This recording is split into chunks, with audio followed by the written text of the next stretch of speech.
এখানে আছে, আমাদের জলিল সাহেব আছে, জাতীয় গণতান্ত্রিক লীগের সভাপতি প্রবীণ নেতা, আমাদের আরেকজন আছে হারুন ভাই, সোনার বাংলা পার্টির সাধারণ সম্পাদক, সিনিয়র নেতৃবৃন্দ আছে, তারা বক্তব্য দেবে। স্বাধীনতা দিবস, যে স্বাধীনতার জন্য যুদ্ধ করেছে, আমি সব থেকে আগে সম্মান জানাই কৃষক, শ্রমিক, মেহনতি মানুষের এবং আইন শৃঙ্খলা বাহিনীর অনেক ভূমিকা ছিল।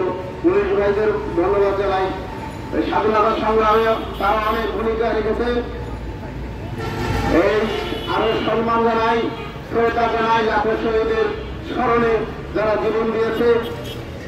এবং যে শিল্পী, অনেক শিল্পী এদেশে জীবন দিয়েছে, সালাম সালাম হাজার সালাম, স্বাধীনতার গান।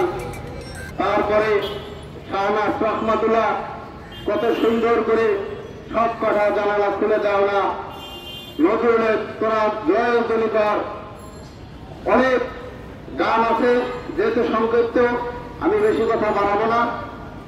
আমার জাতীয় জনতা সাংস্কৃতিক ফ্রন্টের পক্ষ থেকে সবাইকে ধন্যবাদ জানিয়ে আমি আমার বক্তব্য শেষ করছি। সবাইকে ধন্যবাদ।